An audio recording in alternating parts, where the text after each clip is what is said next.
Premium quality football shirts at an extremely affordable price. Sound good? If so, check out the sponsor of today's video, jerseyfifa.com. You can see that I've sent you some shirts and they really are top quality, so make sure to click the link in the description to go find a shirt for yourself or perhaps as a gift for someone else. And you can now use code jerseyfifa at checkout for 10% off your order. That's code jerseyfifa at checkout for 10% off your order. I really do recommend their product, so go take a look. Now let's get into the analysis. So as I said the other day, Manchester United's dismal season finally came to an end the other week with another embarrassing defeat at the hands of Crystal Palace.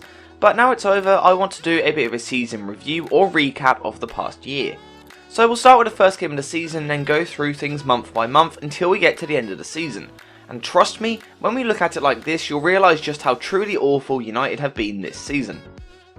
So let's take a bit of a trip back in time, back to the 14th of August 2021, when Manchester United were actually top of the table after a brilliant 5-1 win over Leeds on the first day of the season, giving the fans hope. Next up for United was a rather lacklustre 1-1 draw at Southampton, before then snatching a 1-0 win away at Wolves after a rather stale performance. The displays weren't great, but 2 wins and a draw was a good start. The positives continued as United were completing some big transfers as Jadon Sancho, Cristiano Ronaldo and Rafael Varane were all confirmed as Manchester United players, and it seemed as though the good times might be returning.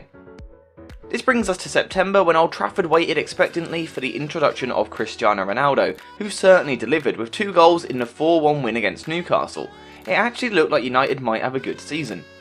But that changed. Just 3 days later, United were brought crashing back down to earth with a humbling 2-1 defeat away at Young Boys.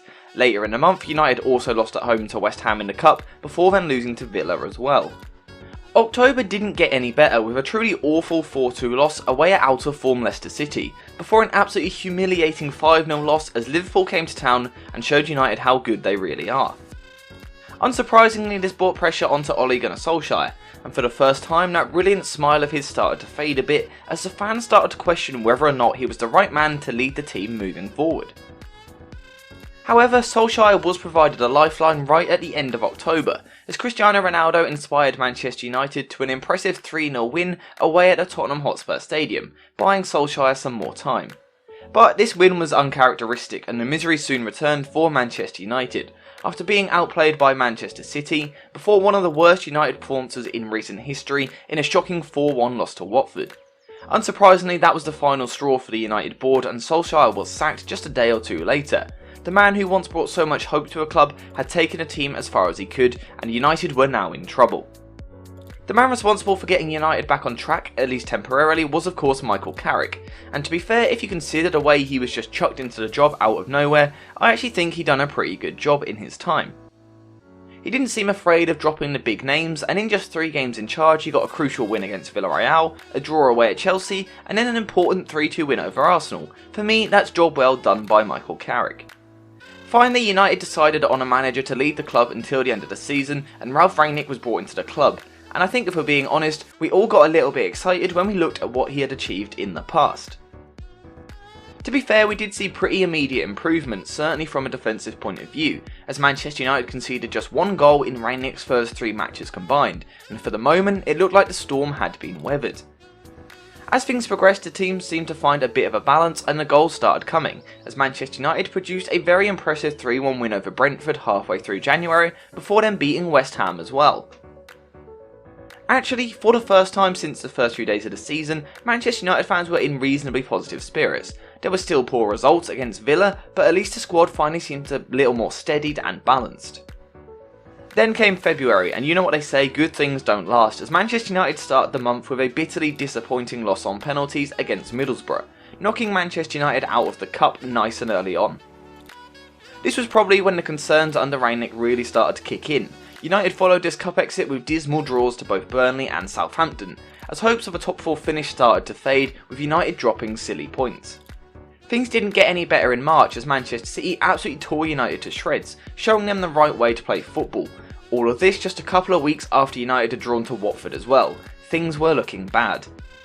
United were also struggling in Europe as well, but they went into the second leg against Atletico Madrid with things in their own hand. But again they couldn't deliver, and another disappointing display led to yet another cup exit. If we look back on things now, this is almost where the season ended for United. They were out of every cup competition, the league title was some 20 points away, and even aiming for the top 4 seemed just a little bit ambitious.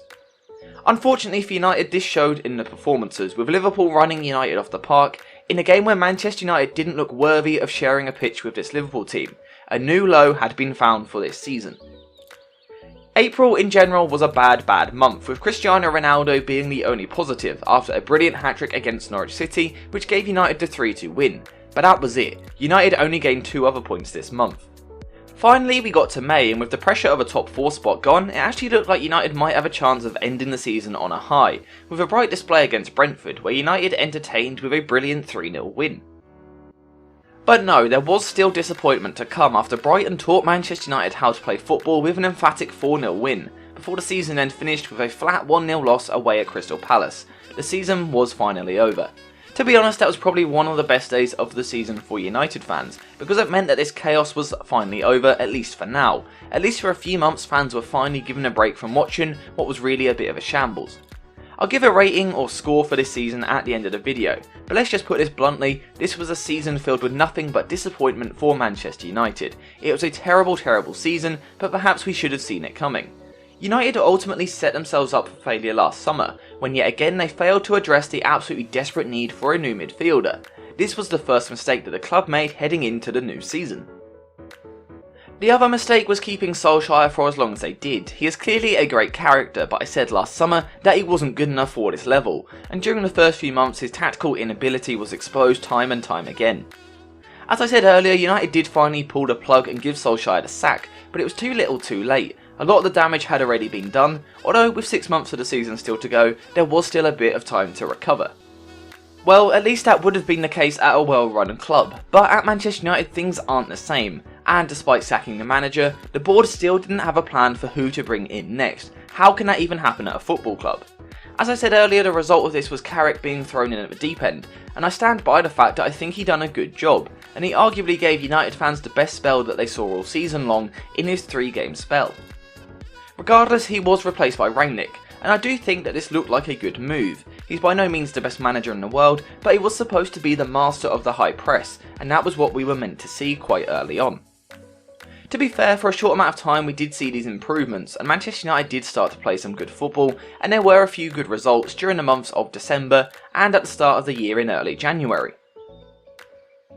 But even during those good times, there was something not quite right tactically, and these cracks continued to show, and for one reason or another, the Manchester United players could not get to grips with the system that Rannick was asking of them. But the issues actually seemed to run deeper than that. Not only did the players not understand the system, they didn't even seem like they wanted to, and right from the start, it just didn't feel like the players had the manager's back, a recipe for disaster.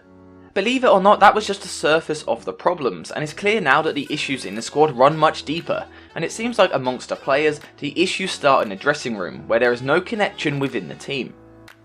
The stories that we keep hearing being linked to the media are just ridiculous. I'm not sure who it is, but no professional should be leaking information from the dressing room and to the media, especially when it has negative connotations.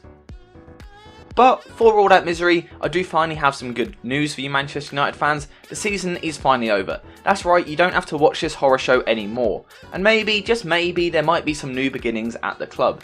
The big positive news for Manchester United is that the team will have a new man in charge next season.